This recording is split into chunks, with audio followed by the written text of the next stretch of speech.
Welcome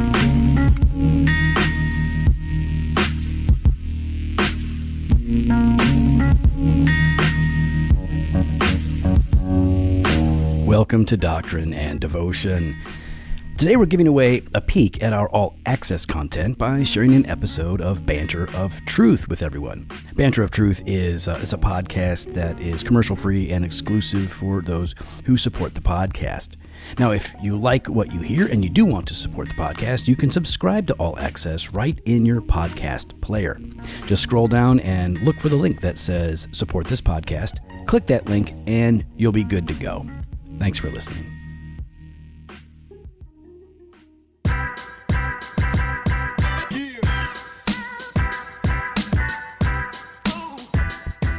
I'm settling in now. Mm-hmm. You know, we had services. Yep. And I had a little meeting I had to do. That was fun. Well, it wasn't fun, but it was good. And you didn't like it? I liked it. It wasn't fun. You can like things that aren't fun. Can you, though? Not really. Okay. But it was good. It was a needed meeting. It was a good, necessary meeting for us to continue to move forward. Yep. It was work. You know, it was work. Yeah. Okay. I had to think. Yep. I'm not thinking so well after preaching. I'm pretty much in a haze. I'm surprised we did it after the service. We had a. Did we talk about the? Well, I didn't go. I don't think we. I think I mentioned the newcomers lunch last week. Did we talk about that? I think we had a bunch of young people. They were all 20-somethings. All right, nice. Or younger. Okay. And so it was really cool. And Dan was like, one of our deacons, Dan was like, hey, you wanna do one of the interviews with one of the couples? And I'm like, no, I'm fried. Yeah. I'm not gonna, I'm gonna visit all the tables. Let me go around. And let me just have this one responsibility. I said, if you really need me, I'll do it. And he's like, no, I got it. I just want to. Good. Woo, man! Sunday, fun day. That's right. I'm gonna hang out with some guys at the cigar shop nice. later. Enjoy. Gonna do that, and then my wife's taking off. Yep. She's leaving me. And she's going. I mean, we're all kind of like, it's not a surprise to us. We all knew it was coming. Why wouldn't she at this point, right? That's what we thought too. We've known that she's got to have a family function. Yep. With her sisters and her mom. Yep.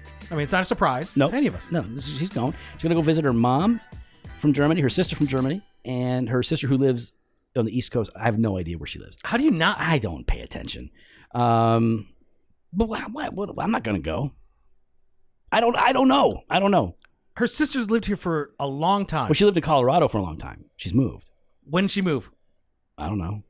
But she got like acreage. Got acreage. Okay. And so it's really cool. Okay. So she and her husband are doing all kinds of stuff. So Jen's going out there and really excited. Everybody's already there. So I'm taking Jen to the airport tomorrow. She can be there all week. And she's like, you guys are on your own. And I'm like, yeah, you like cooking like all kinds of meals for us and frozen. And she goes, no, because you guys don't know how to thaw it out and cook it. So you're on your own. I go, really? So she's giving us some money for takeout, and she made us some stuff. She did make us chili. Good. So we got that. Do you know how to reheat that? Yeah. Because I've heard stories about you. No, that's when she puts like a giant thing of chili in a square, like a flat square bag that doesn't fit into the microwave, and it won't even fit into the sink entirely. And then I tried to use a knife to cut it up. That didn't go so well. Oh, well. For the chili and the knife. I heard the knife broke. I did break the knife. Yeah, you remember that. You remember too much. No, the story just came up this last week. It did not. It did. No, that's the only reason why I was out with the Mons. Yeah, they talk too much. Keep it quiet, Mons. Nobody needs to hear you gossiping. It wasn't gossip. That's gossip. It wasn't gossip. You gossiping. It was not saying gossip. Bad things about me, slandering. Not bad things, real things. Okay, whatever. We all had a great chuckle. I bet you did. Group about 20 of us, and 20? Yeah, we had a great time laughing at you. What were you doing with 20 people? Hanging out. Where? Balmoral. I'll check my emails. I didn't get the invite. Let me look. Let's see. It's not in this one. Did you send it to my JT? Yeah, your JT. Okay. Your JT. Well, that's the one I'm on. Nope, nothing from you there. Did somebody else send it? Who should I search for? Who was sending the invites? You know what? Is it info at Doctrine and Devotion? I'll get back to you. Okay. I'll get back to you. I'll look it up. Okay. I like Balmoral. Yeah, it was like 7 of us. Okay. No, I figured it was 20 seems a little excessive. Yeah, that is excessive. So you're not going anywhere yet, are you? End of May. Okay, so you got some time. I got some time. Right. End of May, I think, is the next one. Where are you going? For sure, that one's on the schedule. Vegas? No. London? Yes. England? Yeah. Leeds? No. I'll fly into London because it's really cheap to go from Chicago to London and back. And then from London, it's really cheap to take one of the hopper flights to like wherever you want to go. Yeah. So now, is it really cheap for regular people though? Yeah. Oh, really? Yeah. Oh, what's really cheap? Like 400 round trip. Oh my gosh, that's so much money. That's only because you're super rich, dude. $400, bro. That is like, holy smokes. That's a lot of money. Anyways, make me sound really bad. $400. No, that's a very cheap ticket. That's a very cheap ticket. It's expensive to go anywhere, man. No. If you're getting deals like that, that's great. Nah, we'd had to take that because like the kids are all going. Oh, that's so it's Michelle and I and the kids. We're going for. Oh, so it's not. Is there any business? On this You'll one, squeeze a little business in. Maybe if the opportunity is really good. Correct. Yeah. So that's why I'm saying like I don't plan on going to Leeds, but there's 2 companies up there that have been asking when can we meet, and I was hoping not to do that this trip. Yeah. And then there's a company in southern France that wants to get together, and then a supplier in Italy. Okay. And I don't think I'm going to do any of them. Yeah. I'm going to try not to do. Just family time. Correct. That's good, man. You did that. I get 1 week a year. Yeah. Of like no work. Oh, really? Yeah. What about like last week when you went to Disney? I was working. Yeah. Emails, calls. Oh, that doesn't count. Yes, that does count. No, you don't make any money off emails and calls. Yes, I did. There's no business getting done with emails. And I also met with a supplier in Orlando. No, I mean I love it. I know you'll squeeze in your family with you on some of those trips if you can somewhere. But it's like they're like Dad's going to be around some and not around other times. But Correct. This is cool. This is just. But no, this one's going to be So I think your kids are going to nerd. Well, the boys are going to nerd out on all the food. Oh yes. Well, I guess they all would, right? They all would. They're all foodies. Would. So like, we'll do London for a few days, just because like Cohen really, for some odd reason, really wants to do London. Yeah. And I mean, what's great about London is the museums are free. Oh yeah, they're free for kids. Oh, that's cool. They're fantastic museums, really interactive. It's not like it's been around for centuries and they do so a much fantastic history. job. I bet. And then from there, we'll take the Channel. We'll take the Channel train. Channel, because it goes under the channel. But it's a tunnel. Channel. But it's a tunnel, it's right? called the Channel. But it's a tunnel. Channel train. Yeah, okay. Channel train. It's cute.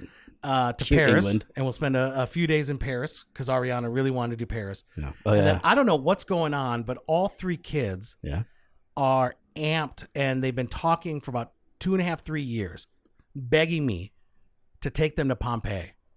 And they want to go up Mount Vesuvius. They want to see all the people frozen in spots? Yes, that's exactly it. Wow. Okay. And so we're also turning it into like a school project. Yeah. They've got dead people. They've got to do a report. Okay. And so they're doing kind of projects related. Yeah. And then switched out of Latin for a period into Italian. Oh, that's fun. So they've been learning some Italian. I like it. Yeah. That's cool. So we'll do southern Italy and end in Rome. What do your kids think about the mothership in our solar system that is releasing little probes? You know what? Can you update me on this? Because I saw like a link and I didn't click it, but I was like, wait, what? Listen, what's funny is now all the conspiracy theorists are like, nah, I don't believe this. That's what's funny. Where they're all like, nah, this is no. They're like, what is this? I don't click it. The only news that I saw was that there is a report from some high ups that say there may be a mothership in our solar system that releases little spaceships. Little spaceships? Yeah. I was like, okay. Huh. And like everybody's like, oh, all right, whatever. Are these like little spaceships balloons? Well, are they like high altitude balloons? Weird. Yeah, it's like they're like red. Yeah, are they comrade ships? I don't know what's going on, man. But it is weird days. But I'm ready for it, man. Like, let's just get it on. Let's just get it on. Yeah. Let Will Smith smack some aliens. Now that he's done. Now that he's done what? Smacking Chris Rock. Yeah. Did you watch that special? I don't watch rated R stuff. So no, I didn't see that. But the end of it was just brutal. It was. It was. I mean, he had a year to think about what he was going to say. Oh, I mean, he responded in the only way he knows how. Yeah, and that's owning. Yeah. Oh, yeah. It was devastation, utter cataclysmic. I mean, I got to give it up to Chris Rock. He waited. He didn't say anything. Yeah. Until he was going to get paid, so you can hear what he was going to say. Yeah. Even though he messed up one of the jokes pretty bad. He did. He did. He has to hate that. Don't do that live stuff anymore. Don't do that live doing stuff. A special. Yep. Yeah. He recovered. Made it work. He made it work. Okay. All right, listen, we got a lengthy email from somebody, and they have some questions about some stuff that we've actually gone through. Yeah. All right, so we're just going to call this guy T-Dog. All right. And he said that our church is experiencing some significant growth in these days to the extent that we're trying to decide on how to move forward. Before I ask my question, all right, our sanctuary holds about 175 people max. This is a lot like us. We can hold max 180. Yep. We are averaging well over 80% of that on Sunday. At present, if family walks in at worship time, it's very difficult to find more than 3 seats together. I have served in churches with 2 services in the past, but in my opinion, they were done poorly. The connected of the church was significant. The connection of the church was severe. Okay. Listen, you got to translate as you read. We talked about that. And I'm obviously the connection of the church was significantly hindered. I planted our present church just over 7 years ago. We experienced rich and deep fellowship with one another while not being cliquey. Nice. So as to hinder new people coming and getting meaningfully involved, we don't think it is prudent to plant a church at this time as we are not really established financially and own our own building yet. We definitely sense that planting is not far off, though, and desire to plant more churches with similar DNA as our church. We rent our present space from another denomination, which has 2 other small churches meeting in it at other times, but we get exclusive use of the building on Sunday morning from 7 to 12:30. Nice. That's fantastic. Yeah, that's great. We can move to 2 services, but we also have a solid Sunday Bible fellowship hour for all ages, and our small groups are focuses on men and women only, not couples at this time. We tried co-ed couple small groups in past, but they seem to flounder and frankly create silos in our church. Patriarchy! Sunday Bible study has really galvanized our unity. As far as our internal culture, in general, we would be sympathetic as an elder team and church to 9 Marks and Reformed Confessional Baptist convictions. I know you guys are similar in conviction. The one service conviction is one that I have not personally be convinced of, but I know that one that seems to be a sticky point among some of our elders, and even when mentioned with members, there seems to be some resistance. Yeah. We are temporarily starting an overflow to have everyone in building at the same time, but that seems to be a knockoff second service, which is right. That's what it is. With families meeting at the other end of our building, it will allow us to accommodate about 50 more people and relieve tensions in worship space. For a very short period of time, by the way. Sorry for lengthy context, but I think this is possibly right up your alley since I know you have dealt with these decisions as well. My questions are this. What are advantages and disadvantages to multiple services in your experience? If you were in my shoes, how would you approach this conversation with your elders? Number 3, how do we not wear people out, like the music team, elders, deacons? And then number 4, how can we preserve congregational unity and meaningful membership in a 2-service model? Thank you for your ministry. Good stuff. And praise God, man, your church is growing. Yeah. That's awesome. This is a good problem. That's a good problem to have. This is what you want. You don't want like, our church is dying. Our sanctuary is too big. Yeah. Oh, geez. Yeah, we got 50 people in a church in a building or a sanctuary that seats 500. Yeah. That's brutal. That's a problem. That does not feel good. No. There's no excitement there. No, you're just. No one's excited to. How do we downsize? I've seen people put up pipe and drape inside large sanctuaries to make it a smaller sanctuary. Yeah, like all the way around the seats. So like they do it within they'll do like 100 seats out of a 400 seat sanctuary, and you got to do it. You got to do it. It feels better. It feels better. Okay, so what are the advantages and disadvantages of multiple services in your experience? My experience is advantages. More people can hear the gospel proclaimed. Yep. You're accommodating the people that God is drawing to your church, the new believers that are following Christ. That is a great advantage. That is like the advantage. I'll tell you another advantage that we have found, especially with smaller churches. And this is when you have to go to multiple services. We don't like the idea of just going to multiple services because you want to do it. Yep. But we have found that multiple services accommodates our people who want to serve because, they don't have to miss the service. Yeah. They can serve at the first service and then attend the second service. Correct. Right? Or vice versa. And so that's actually like something that we see. Like, so now people didn't like the idea of going to two services, but now we have a bunch of people that are like, we don't want to go back to one service because this way we can always go to church. Yep. That could be an advantage. I think a third advantage is, especially with families with young kids, having an option for which service might better suit their family's needs in the sense of nap times. Yeah, babies, nap times. Like how you're able to accommodate them. It's really beneficial for young families. Yeah, it's really helpful on Spring Forward Day. Oh yeah. Yeah, because we had 30 people. We had 32 people in first service. But they made it to second. It was packed out second service. So think about that. When you get 200 people together, 30 people. What is that? Don't tell me. Is that 15%? 30 of 200? Of 200? Yes. Hey. Yeah. Look at the big brain on Brad. Anyways, reference. Okay, so anyways, nobody showed up. Everybody was dragging. Oh, and here's the thing, I'm preaching. Yeah. First service. You know what I was hearing?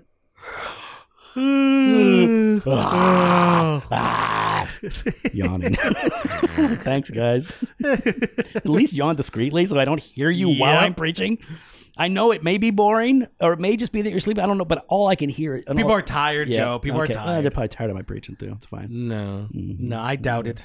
What about disadvantages? Disadvantages. Well, I think he highlighted one. Yeah. It does create a second congregation. I mean, it potentially create a separation of your congregation, right? Yep. Because people that are drawn to first typically might not know other people from second. And it will certainly happen as you grow. Yeah. Because now there are people that will go to one service that will not know other people. And like, we'll get a question like, do they still come to our church? I'm like, yeah, they go to second service. Like, oh, that's why I never see them. That's right. And they used to see them all the time. Yep. That's weird. Yep. Don't like that. Another thing is he mentions this. You have a Bible study hour going on. Mm-hmm. That's probably going to have to go. If you're going to have two services taking up all that time, I mean, and you could say like, well, we're going to offer that during one service. Like, so like, you could try that sort of a thing, but you're basically making some accommodations, you're making some changes. Things are going to be different, and that's hard. And so you have to weigh, like, is the benefit worth it? Is it worth us, to focus on corporate worship and cut a normal Sunday morning discipleship context? Maybe it is, but you could put that on a Saturday. But you're going to have less buy-in. You're going to have less buy-in. You can try to do a midweek thing. It's still going to be less buy-in. Even less. I don't know. Maybe not less. No. But so, you're, and so you have to decide like what's most important. And, and you have to go with your convictions on that. If I have to choose, I would go to two services because I feel like that's the most important event is gathering people. But to play devil's advocate, to be like, well, yeah, but you're starting a second congregation almost, Yeah. And so it certainly can feel that way. And again, we've always been honest about wrestling with the ideal versus the real. Ideally, yes, I would like one service, but realistically, that's not doable for us. Correct. And overflow, whether you like it or not, you can be pro overflow. That's another congregation. The fact that you're like, well, we're in the building at the same time. You're not seeing anybody. No. Like it's like, and you go like, well, they'll see after. Same with second service. The people will shift between services. Like we'll see each other at that point. You could still make it happen. I think another advantage, and Tim Keller wrote about this how many years ago, right? He had a little article about it. You're going to see growth. Yeah. You're going to see growth. I mean, that's just the reality of it. And it's uncomfortable. At 80% capacity, it is uncomfortable. Yeah, people will stop, and we've seen this. People will stop coming. They'll come a couple times, and they're like, there's nowhere to go. There's nowhere to go. There's nowhere to sit. Yeah, I'm out. Some people will think it's exciting and cool, but a lot of people that are looking for a church will be like, Yeah, because then they're forced to go up front, because I guarantee you those 20% are up front. Yeah. And they came in late. Oh, yeah. Oh, I love our people coming in late. because we have a good percentage of people that come in late. Yep. And today, second service, people kept walking in like, and they're all going, yeah, sucker, all the way up all the front. way to the Have front. fun. I'll be staring at you. Experience my preaching spittle. Yes.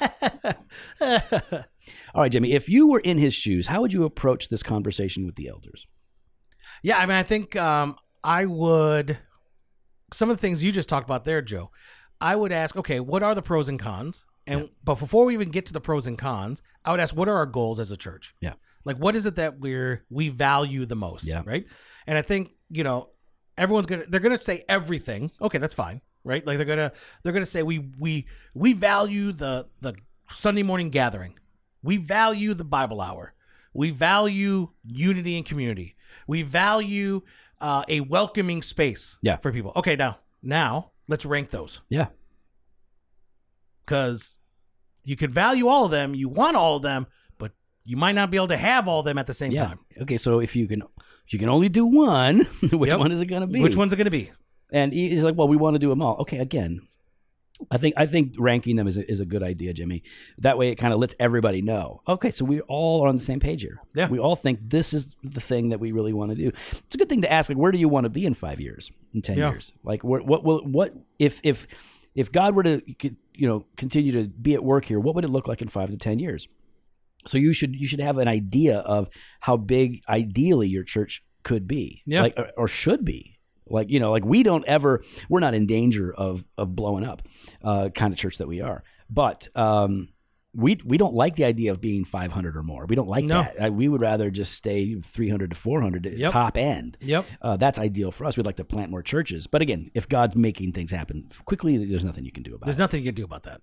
Nothing. Yeah, I think talking to the elders, man, just being really honest, be really honest, be really clear, let everybody know, like, listen, let's get everything out. Let's talk about like the worst case scenarios. Like, what is the damage that can happen?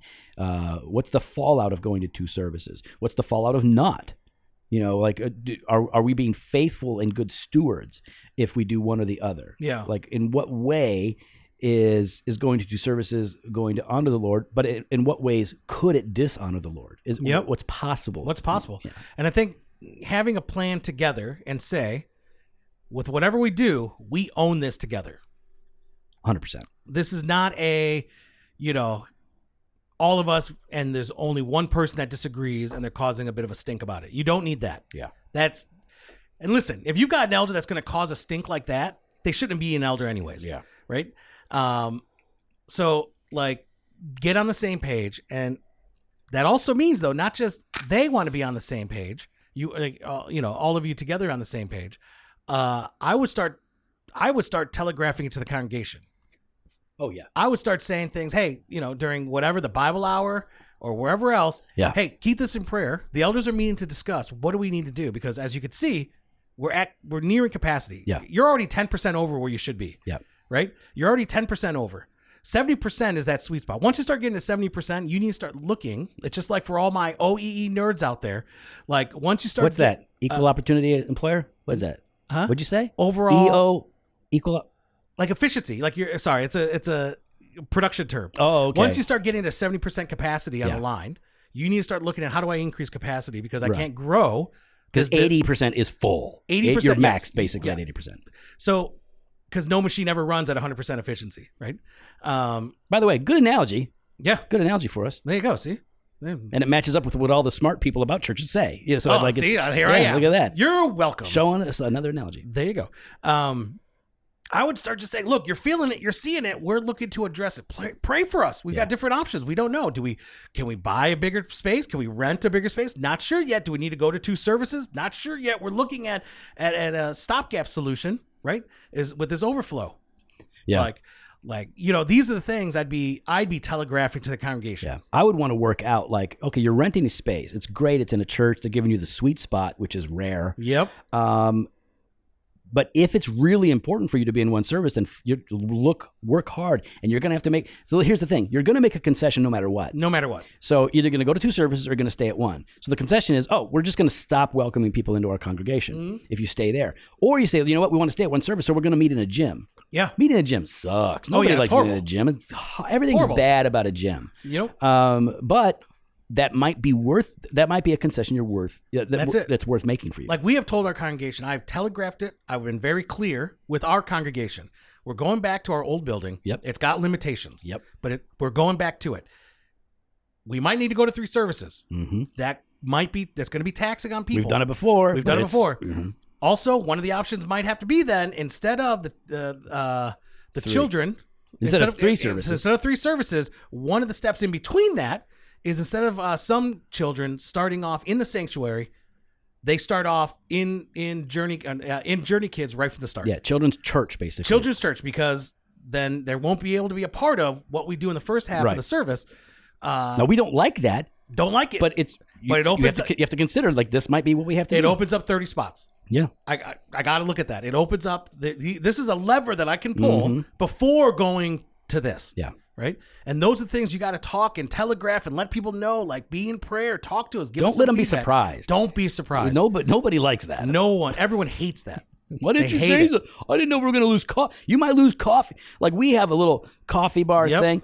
Like, and somebody was like, so we were just having this meeting, and one of our elders and this guy, he's not technically a deacon, but he does the work of a deacon. He should be a deacon. He was saying, so like, how important is coffee?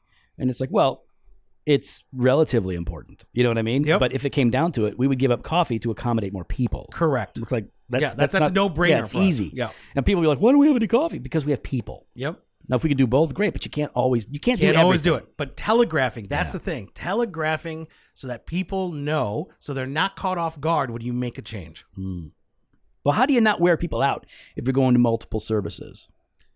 See, I mean, what do they say? There's that 80-20 rule, 80% of the work is done by 20% of the people. Yeah, right. Like, I mean, you're always going to face some sort of thing like that, right? But hey, that's where you're talking to people and saying, we're looking at this. We need people to step up, or there are some things we're just not going to be able to offer. Yeah, and that's the reality of it. Yep. When we had 3 services, there was nursery, but no children's discipleship or anything like happening at that service. At the first service. Right? And we just said that's what we need to do. Like, we don't have the volunteers for it. This is the reality of it. Yeah. Right. And if your congregation begins to get behind the idea of 2 services, then they have to commit to making it possible. Yeah. Because it's not just the elders that make it possible. It's the entire church that has to make it possible. Correct. Everybody has to. So you the only way you won't wear people out is by determining what's the maximum that we want people serving, right? And about once a month is ideal in terms of maximum. That's really what we don't want people serving, because they might not be able to attend 2 services. We don't, attend one and serve one. They might not be able to. So you got to figure out, if you have people serving, 2 times a month, 3 times a month, like, they will burn out fast. Yep. They will burn out really fast. Yep. So you got to figure it out. You might need to break up who's leading worship. If you have one person leading worship, and they do that every day, that might be good. But now you start having them do 2 times a Sunday, every Sunday. That might be too much for them. You might need to break that team up if possible. Yep, if possible. And say, okay, we're gonna have 2 teams. That way, they're not on every week. Yep. And some people can just do it every week, but that's fine. But we've just found that our teams, our volunteers, they need breaks in there. Yep. We have 3 bands, and so it's a 3-week rotation. Yep. That we're doing our worship on. How can we preserve congregational unity and meaningful membership in a 2-service model? I mean, that's where it's going to take a bit of planning and creativity on your part. There's gonna have to be opportunities outside of the Sunday morning gathering.